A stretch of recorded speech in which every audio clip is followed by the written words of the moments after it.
not to be? That is the question. Whether 'tis nobler in the mind to suffer the slings and arrows of outrageous fortune, or to take arms against a sea of troubles by opposing, end them, to die, to sleep no more, by a sleep to say that we end the heartache and the thousand natural shocks that flesh is heir to. 'Tis a consummation devoutly to be wished. To die, to sleep, perchance to dream. Aye, there's the rub. For in that sleep of death, what dreams may come when we have shuffled off this mortal coil, must give great pause. There's the respect that makes the calamity of so long life. For who would bear the whips and scorns of time, the oppressor's wrong, the proud man's contumely, the pangs of despised love, the law's delay, the insolence of office, the spurns that the patient merit of the unworthy takes, when he himself might his quietus make with a bare bodkin?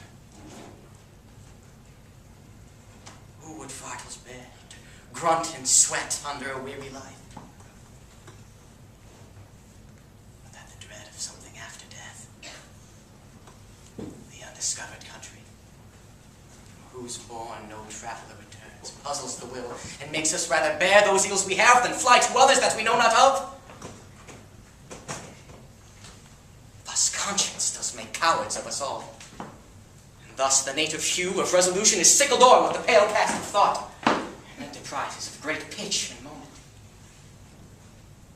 With this regard, currents turn awry, and lose the name of action. Soft you now the fair Ophelia, nymph of thy orisons, be all my sins remembered. Good, my lord. How does your honor for this many a day? Heartily thank you. Well. My lord, I have remembrances of yours that I have longed to redeliver. I pray you now receive them. No, not I never gave you aught. My honored lord, you know right well you did. And with them words of so sweet breath composed as made these things more rich. Their perfume lost. Take these again, for to the noble mind rich gifts wax poor when givers prove unkind. There, my lord.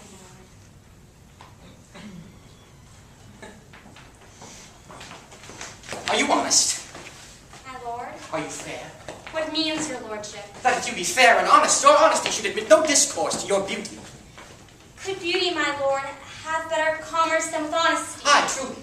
For the power of beauty will sooner transform honesty from what it is to a bawd, than the force of honesty can translate beauty into his likeness.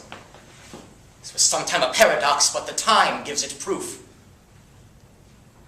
I did love you once. Indeed, my lord, you made me believe so. You should not have believed me. Your virtue cannot so inoculate our old stock, but we shall relish of it. I loved you not. I was the more deceived. Get thee to a nunnery. Why wouldst thou be a breeder of sinners? I am myself indifferent, honest, but yet I could accuse me of such things that it were better my mother had not borne me. I'm very proud, vengeful, ambitious. With more offenses at my back than I have thoughts to put them in, imagination to give them shape, or time to act them in. What should such fellows as I do, crawling between earth and heaven? We are errant knaves all. Leave none of us. Go thy ways to a nunnery.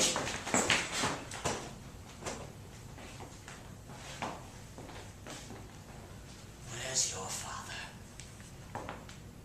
At home, my lord.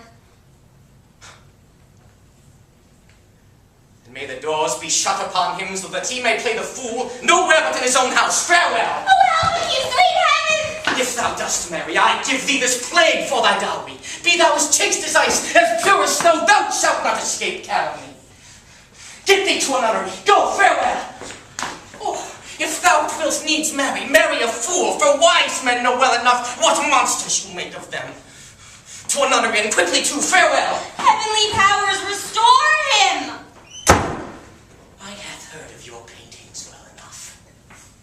God hath given you one face, and you make yourselves another. You jig, you amble, you lisp, you nickname God's creatures, and make your wantedness your ignorance. Go to! I'll have no more on it! It hath made me mad. I say, we hath no more marriage. Those that are married already, all but one, shall live. The rest shall stay as they are. To a nunnery. Go!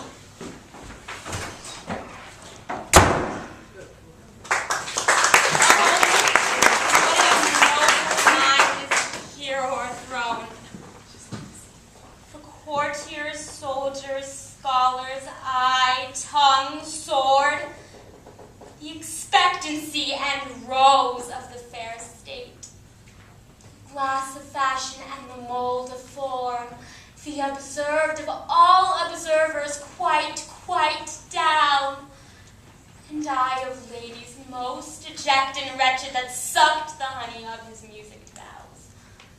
Now see that noble and most sovereign reason, like sweet bells jangled out of time and harsh. That unmatched form and feature of blown youth, blasted with ecstasy.